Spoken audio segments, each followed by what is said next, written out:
Creepers!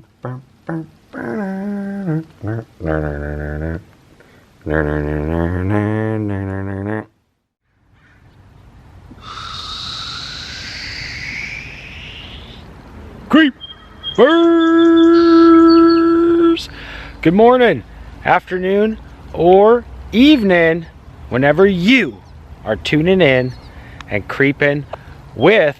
I do appreciate it. We are currently here, southeast Portland. Sitting right directly behind me is the beautiful Reed College, which was the alma mater to none other than Steve Jobs, one of the heads of Apple, one of the biggest companies pretty much ever.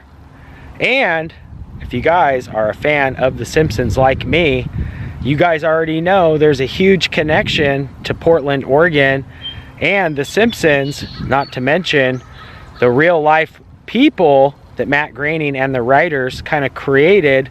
Well, the real life people that were the Simpsons, used to create some of the characters. Most of the characters for the show are based on real life people. Matt Groening, born and raised in Portland, Oregon, his mom and dad being Homer and Marge, actually having sisters Lisa and Maggie, Rusty Nails, who was a clown here, kind of used to create Krusty the Clown for the show. And there's a ton more real life Simpsons, including the connection to none other than Steve Jobs, who went to school here and was later on connected to the Simpsons because of one of his biological family members. If you're a fan of the Simpsons, Portland, Oregon, Steve Jobs, anything in that genre, you're definitely not going to want to miss this one. Stay tuned. Another real life Simpson. This is a good one. I'm excited for this. None other than Homer's mom from the show, loosely based on a character, a real life person connected to Steve Jobs. Stay tuned. You're not going to want to miss this one, especially if you're a fan of The Simpsons. Yep, Steve Jobs went to school here at Reed College before his time as, the CEO of Apple. And there is a huge connection to Portland with all these, real life Simpsons that Matt Groening kind of resembled the characters after, and this one is pretty dang interesting. So as the story goes, long before, the CEO of Apple, Steve Jobs went to school here in Portland, Oregon, but at the time didn't realize he actually had a sister, because when he was an infant, his birth parents actually gave him up for adoption because they were unmarried at the time, and it was kind of looked upon as, not right. So they gave Steve up for an adoption. And years later, when they finally were married, Joanne had another child named Mona Jandali. Unfortunately, her dad, Steve's original dad, walked out on his wife and Mona when she was 5. And Joanne eventually remarried a man by the last name of Simpson. So Mona took her stepfather's name and became Mona Simpson. So this will make way better sense here in a second, once you guys hear this part. So in the 1980s, Mona became a published novelist herself and later married television writer and producer Richard Appel, who I thought was, Appel, sounds a lot like Apple. And he went on to work for The Simpsons, and in the episode Mother Simpson, he used Mona Simpson's name for Homer's mom, who at the time was kind of, running for the government. Homer had never met his mom before. So there's kind of that, never meeting your real parents, kind of with Steve being put up for adoption, and then Homer never really knowing his mom. But yeah, the Richard Appel went on to use Mona's name for Homer's mom. So there's all that connection there, which I thought was so cool. The writers kind of honoring that too, and having some of their loved ones and people that they were, connected to and tied to. And I actually found some pictures of Steve Jobs kind of here at the school. We've done a few vlogs from here over the years. Dr. Demento having his radio show here, also being featured on an episode of The Simpsons. But pretty dang cool to me that, you know, the full 360 degree kind of separation between Steve Jobs, Apple, the Simpsons, his sister, Homer's mom. It's just so neat. But yeah, what a beautiful, beautiful campus. And yeah,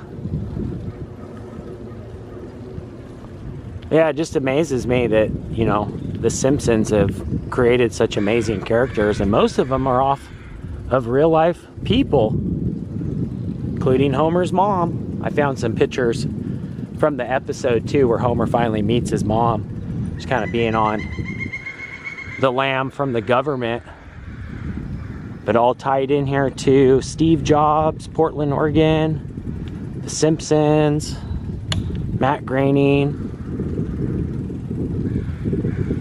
Pretty dang neat, man. I always forget that this is back here too. It's so pretty with the big duck pond and everything. Even some little baby ducks down there this morning.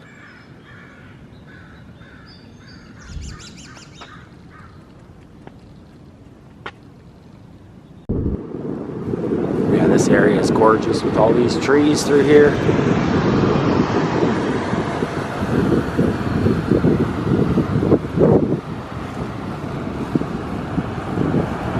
Heck yeah, it's nice just creeping through here anyways. It's so pretty. It is. It's gorgeous. Yeah, this is cool. And it looks like they're doing a 4th of July parade as well. And I think Sunday's the Dairy Gold, I think, is the one that puts it on.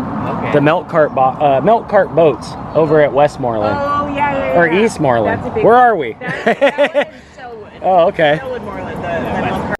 So yeah, I guess once a year they do this weekend sale, where pretty much all the neighbors have garage sales. So this is neat. I just stopped in at this garage sale. There's actually a few up here, and I believe this is the you just told me Eastmoreland area, right? Eastmoreland, the whole neighborhood is doing a garage sale. The whole neighborhood. So even more up the street. Have you been up the street? I haven't yet. So if you go up the street until you hit, there's a big park in the middle of the road, Reed College Place.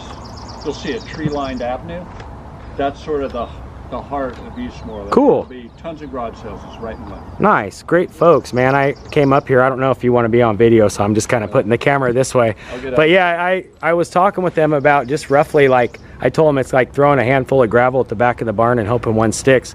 Right. About Steve Jobs, we kind of started over on that side by Reed College, but I was like asking them if they knew where the childhood home was. And the nice lady here at the garage sale says, I'm not sure, but I have his book. So she went into the house to grab his book. And I'm just gonna kind of just document that as well. I thought that was really nice. And this nice lady went in and showed me she's got the Steve Jobs book. I'm gonna just kind of skim through it here. I gotta read this though. Wow, look at that. Very young Jobs there with the first Apple.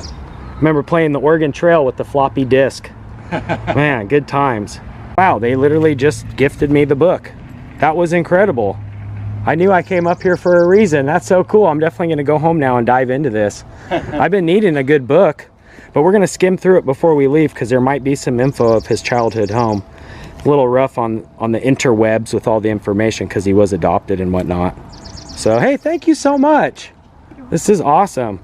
I'm actually sitting back over here at Reed College now. Just had a little bite to eat. I made a peanut butter and jelly, but yeah, that was so nice of them to gift me this book. And it goes on to talk about more about, you know, Steve Jobs' life and the connection to his family and his childhood home here at the garage where Apple was born. So yeah, a little bit farther out, here's his high school yearbook before Reed College. But yeah, Abandoned and Chosen, Chapter 1. I'm definitely going to read this whole book. It's been a while since I've actually enjoyed an entire book, but yeah, so cool. And such a great day for all these garage sales and the connection to Steve Jobs and his sister, Mona, Homer's mom. Pretty dang cool. That that's going to do it for today. If you guys are new here, make sure you hit that red subscribe button. That'll dial you into being a creeper today. You can also ring that bell. That way when I creep, you guys will be the first to creep. And if you did enjoy this, give it a thumbs up. Till next time, creeper out for now. Peace.